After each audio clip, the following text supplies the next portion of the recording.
we saw a lot of great movies this year. It was an amazing year for cinema, but there were a couple stinkers here and there, and we gotta shout them out. So I'm gonna go my 10 through 6, then you, then my 5 through 2, you, and then we each say our 1. Number 10 is the movie that I had the honor of seeing with Alan on the big screen, Jurassic World Dominion. Look, we've debated on this on if Jurassic World Fallen Kingdom was good. I didn't like it, but I at least could have it in the background. This, when I think about the story, it just pains me. Like, I really didn't enjoy it. I was really hoping it wouldn't be this bad, let alone make my worst of 2022 list. But yeah, this one's not good. The only redeeming qualities come in some of the actors, but even the dinosaur scenes are just not that engaging. Number 9 is a movie I don't know if you've seen, Where the Crawdads Sing. I haven't seen it yet. It's I was lucky enough to only watch it on a plane, and after it ended, I was like, man, that was just trash. Like, it's marketed as like a murder thriller, and what it feels like is a Nicholas Sparks romantic drama that happens to have a murder trial flash forwards. Daisy Edgar Jones, I love her, and I wish her the best and hopefully a great career in the next couple years, as long as it's better than this movie. She was in a much better movie this year called Fresh. I almost watched it this weekend, and I ended up watching DC Leagues of Super Pets instead. Oh my god. I haven't seen Super Pets yet. Was it good? It was good. I watched it because I needed one more thing to put on my worst list, and it didn't make it. That's hella funny. It didn't make it. If you watch, I'm not gonna spoil this yet, so I'll spoil this a little bit later because it involves a movie that's on my list. Number 8 is a movie that I also saw. Well, I saw it because it was Alan's idea. Halloween Ends. I had no excitement for this after Kills, and this one might have been as bad. Just all the characters, and it felt like it was just wasting Jamie Lee Curtis's time. I don't know. I can't find good memories of this movie. Number 7 is one of those movies that you see is like number 1 on Netflix, and you're just like, why? Day Shift with Jamie Foxx and Dave Franco. He plays a vampire hunter with a pickup truck. And Jamie Foxx, I guess he tries, but all the effects, the story doesn't make any sense. The visuals aren't convincing. The humor is awful. Stay away from it. And number 6 is a movie that I still question why I watched. I guess it's for continuity's sake. Minions: The Rise of Gru. Why did you watch that? I think for continuity, because I've seen the first 2 Despicable Me's like 20 times. And then I just watched Minions and the third one in theaters. And I couldn't handle seeing this one in theaters. Also because they had the whole gentle Minions thing in the theater. And I was like, Did you go wearing a suit? No, I didn't go to the theaters. My brothers went. And I was like, this isn't smart to do. But I saw it at home and I regretted it, even though it's only an hour and 20 minutes of your time. So yeah, that's my 10 through 6. Okay, so I appreciate your list. We're gonna have some repeats here. That's just the way it is. That's good. I would like to point out that I haven't watched as many bad movies this year as Gal did. I feel like there's been years where I've seen more movies that I rated bad. I purposely didn't watch a lot of the movies that I knew would make me hate them, like Where the Crawdads Sing.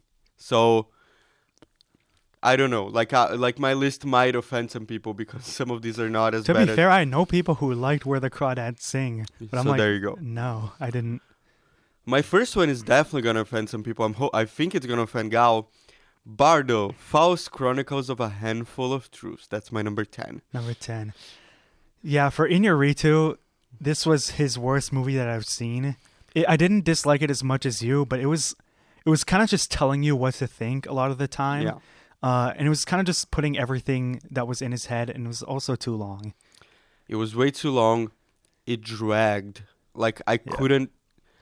You know how many days it took me to finish this movie? 6 days. Are you serious? I don't think there's a single movie in my life that it took me 6 days to finish.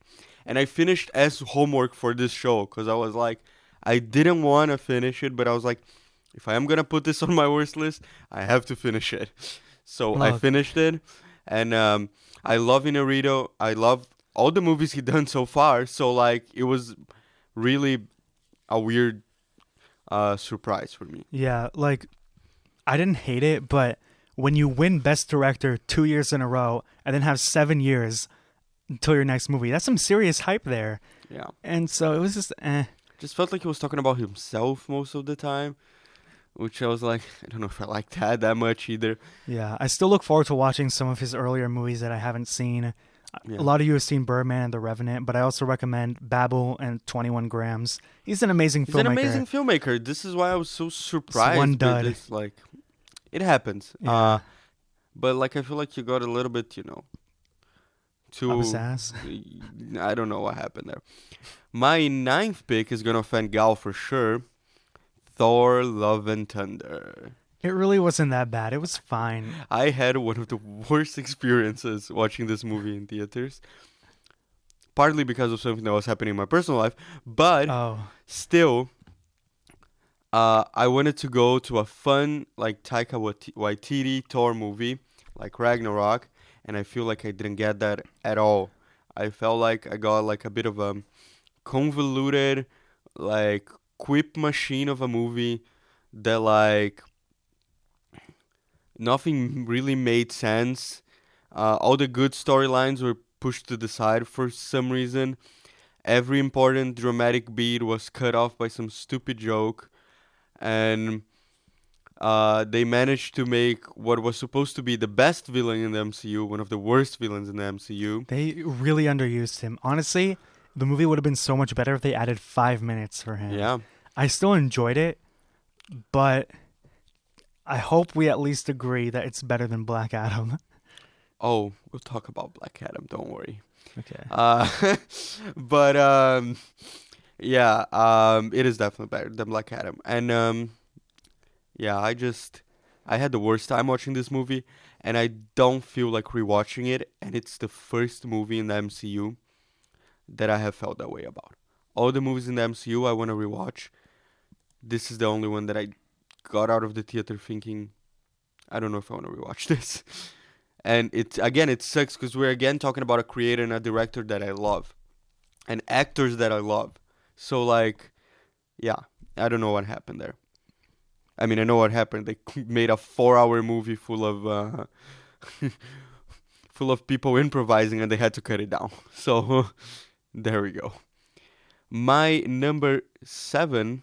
Wait, was that 9 or 8? Was that 8 or 7? Wait. I think you only 10, did 2. 9, 8. So my number 8, you mentioned it already, so I won't go too deep into it. Jurassic World Dominion. Attaboy. This movie is so bad. It has a couple of scenes with the original cast that I was like giggling and having the time of my life. Besides that, I wanted to die. I kept looking at Gal and I kept telling him, "Are you seeing this? How is this bad? I want to leave." I bugged Gal so much. The whole news scene, the whole like CNN scene or whatever. I was incredulous. I was like, "How is this happening? How are they just vomiting exposition on me via CNN on a $200 million movie?" I was flabbergasted. So I won't go too far into this. It sucks. Again, original cast aside. And the new cast did a good job as well because they're good actors, but overall, Jesus Christ. Number 7, Uncharted. Okay. This wasn't far off from my list. I didn't hate it, but it's also not a very good movie. I didn't hate this movie. But it's on your worst list. But I hate the potential that it had, that it didn't fulfill. Does that make sense? Because like I like this movie more than all the movies that I mentioned so far. I would watch this movie now rather than all the movies that I mentioned so far. But because I'm a fan of the video games and I love them so much, and I know how good the source material is, and I know you shouldn't cast Mark Wahlberg to be Sully. That's why this is here. Also, they went through so many directors that I feel like at this point they just wanted to get it out. Yeah, I felt that too. Imagine if someone like James Cameron had like 4 years to make this movie. Yeah. It could have been something at the level of a modern Indiana Jones. Yeah, 100%. Like, I like the idea of making him younger because, like, then it kind of like distances itself a little bit from Indiana Jones. but they didn't do anything The with Young it. Indiana Jones Lit- Chronicles. They didn't do anything with it.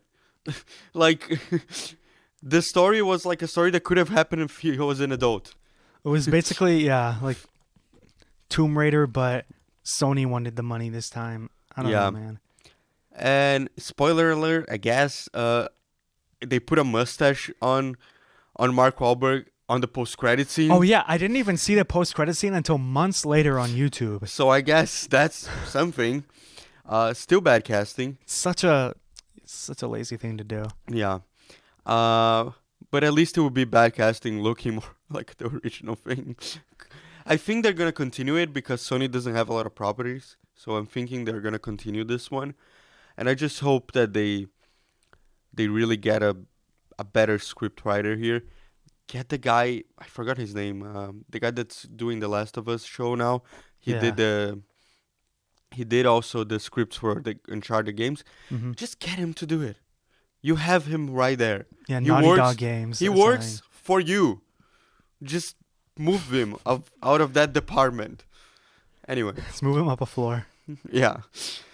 So that's Uncharted for me. Tom Holland did a good job, though. I'll tell you that. Yeah, but that's Tom Holland. Yeah. Number 6. 6. Thank you. It's because I'm doing the same. I'm in the bottom I'm of reading my it letter. 87, 88, 89, Exactly. 90. I'm doing the same. So I'm like dying here. Number 6.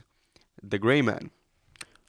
It wasn't that bad, honestly. It wasn't that bad, but like I said in the beginning of this, I haven't watched many bad movies this year. So But it was even better than Uncharted, in my opinion. I had more or- fun watching Uncharted It was just better than because of Jurassic my World. just because of my connection, I guess. I love the video games of Uncharted 2, but I think the Gray Man is redeemed by the scale and the cast. Like, I don't know. I think the cast did a good job. It's not a great movie. I wouldn't even defend it. Yeah. I still stand by what I said in our review in July. But I could see it having on in the background and not Yeah, cringing too hard. Uncharted, there's some cringe. I'll tell you what I think. I think these 3 movies, in my opinion, they're all the same level of bad. Okay. So you could have changed the order for me, and it wouldn't change that much. But I think also the Gray Man has the advantage of having been the first Ryan Gosling movie since 2018. fair. Ryan Gosling did a great job. I love the Russo brothers. I love the writer. I forgot his name. I think it's Rhett Reese and Paul Wernick, if I'm not mistaken. No, it's the same guy that wrote the Avengers movies and Oh, it was Christopher Marcus and Stephen McFeely. yeah, those guys. I love them too. I don't know what happened to this movie that I think a lot of my list is based on how I felt watching the movie. And even though I had a lot of problems with Jurassic World and with Uncharted, I just had slightly more fun watching them. I think that's how it stacks up for me. I'm not talking about quality that much at this point. And yeah, there's not much to say about this movie. It's pretty forgettable. My number 5, the 355. I saw this on a plane also. Haven't watched it. When you have, so you look at this movie and it's like globe-trotting action, Oscar winners Jessica Chastain, Lupita Nyong'o, Penelope Cruz. Then you see written and directed by Simon Kinberg, Oof. and you're like, hold on, it's bad. The script sucks. Sebastian Stan is incredibly misused. His character is just not good. Yeah, like you can clearly see Lupita Nyong'o or Chastain sometimes doing an amazing job, but the way the action is shot and the terrible story. And then number 4, I don't even want to talk about because it's so bad. The Man from Toronto with Kevin Hart. I haven't watched it and either. Woody I am Harrelson. avoiding bad movies. Let's just skip past that. Okay. Okay. Number 3, Pinocchio, directed by Robert Zemeckis. Oh, I was so scared for a second because I didn't watch this Pinocchio. I only watched the good one. So So you thought I said Guillermo? yeah, I was like, what? No, that's why I made sure to say. One second. That's why I made sure to say the Robert Zemeckis version, so that you wouldn't be like, "Hold on, that was amazing," because that other one is, and maybe we'll talk about it later. Again, But- I'm not watching that movie. Okay, good. If you put a gun in my head. Also, I saw it on a plane because I was just curious because everyone was hating on it. It sucks. Like, This everything they could have done, they do it wrong. I don't know, man. Okay, whatever. It's Robert Zemeckis though. That kills Yeah, me. what the hell? Robert Zemeckis and Tom Cruise. That Yeah, really Hanks, kills me. But okay. Tom Hanks. Wow. He hasn't made a good movie since The Walk in 2015. Number 2 is a movie that's an incredibly painful memory, and I really hope you haven't seen it. The School for Good and Evil I haven't seen on it. Netflix. Paul Feig somehow made a worse movie than Ghostbusters Oh, is that 2016. This is like Harry Potter if they intentionally went out of their way to make it shit. Not to mention Charlize Theron and Lawrence Fishburne are in this movie, and it's as long as Infinity War. Why? It's a painful memory. Do they have that much to talk about? Really? No, but they still set up a sequel at the Oh, end. great. This is one of the worst things Netflix has ever done. And yeah, that's my That's 5 through saying 2. something. Yeah. 5 through 2. Done. Okay. So, my 5 through 2. You mentioned my 5, so I won't dwell on it too much. Halloween Ends. Okay.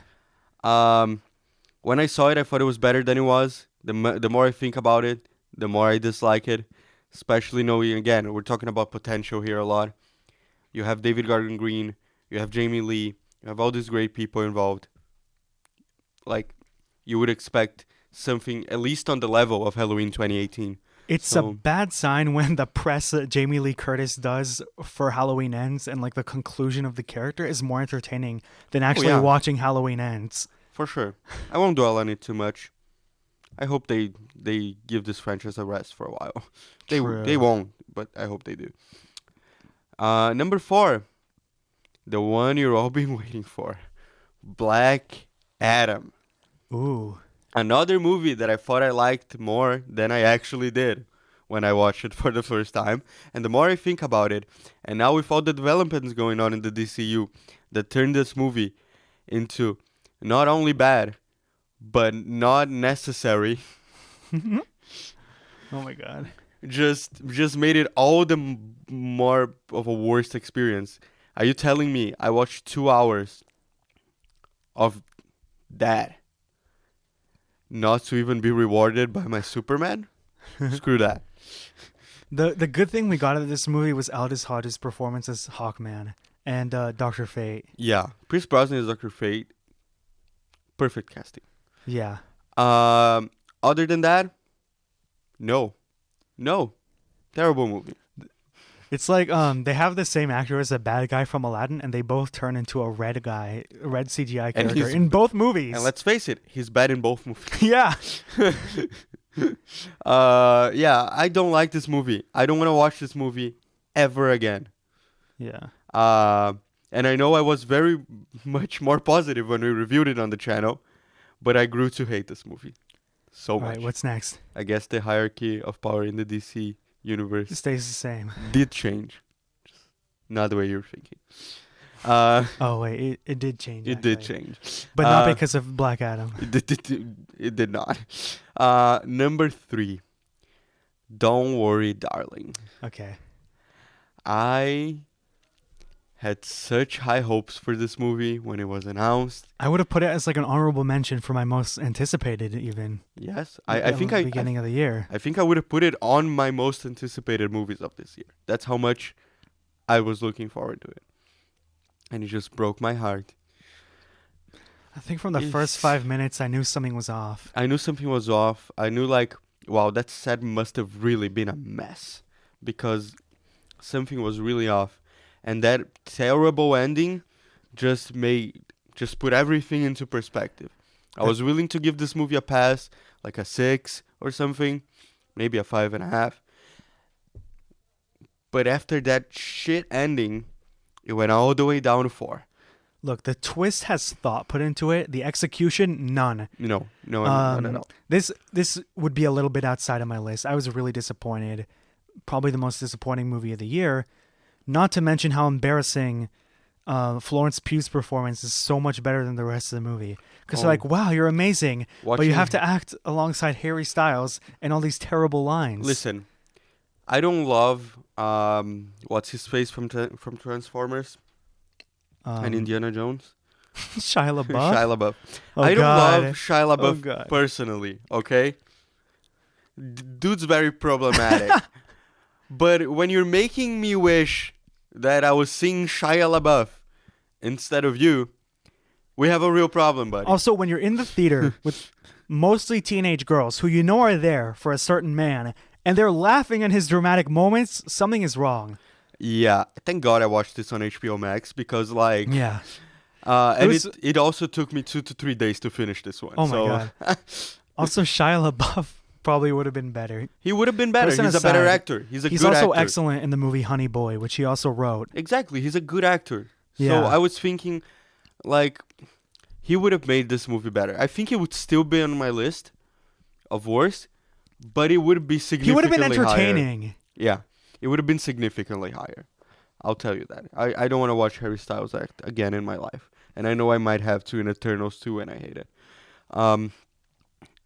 Anyway, my number 2, again because of more anticipation than the movie being as bad as the other ones, Fantastic Beasts and the Secrets of Dumbledore. Really? Yes, again, I was fairly nice to this movie when it came out. I was fairly excited about where it could go, but now it looks like it's not going anywhere. But there were worse. It was better than Black Adam and Halloween Ends. But my point is, I care more about Harry Potter than I do Black Adam. And this movie basically destroyed Harry Potter for the next couple of years. But it was better than Crimes of Grindelwald. Not saying much. You give that, not saying much. It was still Again, only I'm- like a 5 out of 10 movie for me, but I wouldn't put it anywhere near the worst. Again, I'm talking more about, like, this is more about, like, a personal, Okay. like, Sure. I have the same feeling as I do with Black Adam. I don't want to go watch this movie again, ever. Even though it's not that bad. I think it has redeeming qualities. It unlike does. Some It of does. the other movies. It does for sure. But also similarly to Don't Worry Darling, and wasn't their fault, but like I cannot stand watching Ezra Miller anymore. Okay, yeah. But I also thought his acting was terrible in all 3 movies before the scandal. Yes, it was. But now it's like even worse because now it's like, okay, you're bad and you're a horrible person. So Yeah. like I don't want to watch you. Okay, do we want to say number 1? 1, 2, 3. Morbius. Morbius. It was Yes. It was Morbius. Man. There you go. There he is. There he is, looking sexy as all hell. Wow, this movie. The new Marvel Legend arrives, exclusively in cinemas on April Fool's Day. Talk about stuff that never happened. Him and Michael Keaton at the end. Where's that gonna go? Oh, a clearly voiced over stunt double in that post-credit scene. This is definitely the worst movie I've ever seen in a theater. It And was, for a I think it was for me as well. I watched it alone and I wanted to die. Like, I honestly think it's worse than the 2015 Fantastic Four. Oh, yes. For sure. And one of maybe my least favorite movie ever at this point. I think maybe it's just enhanced by the fact that I saw it in a theater. An hour and 44 minutes, and it felt like forever. How the hell does this movie feel longer than Avatar? It's half as long. Yeah. I would watch Avatar 5 times before I watched the first 10 minutes of Morbius again. Yes, please. Man, I mean, Jared Leto, I keep wanting to say he deserves better. But at this point, I'm not sure he does. Matt Smith also ruined everything that he did. The cinematography also, like the lighting I'll tell you and one the thing. visuals. Yeah, this movie looked bad, was shot bad, edited badly, everything was bad. The script was the worst part. But like, I get Matt Smith and Jared Leto, compared to the movie they're in, they weren't that bad. Like, I hated Matt Smith in this movie. Like- Like I know that they told him to do the silly dance and to say shitty lines. I know, but like at least it looked like he was having fun. And I would nominate him for a Razzie. And Jared Leto, like, it looked like he took it seriously as well. So like, I'm not sure, man. I just never. I want this movie to burn in hell. Is that fair? Please. I will cheer on the burning in hell of Morbius. Yeah, I'm so glad that we agree on this one, and I'm sure many do. Yeah. It's a miserable experience. Yeah. Film Fanatics. From the silver screen to your earphones with Alan Azulay and Gal Balaban.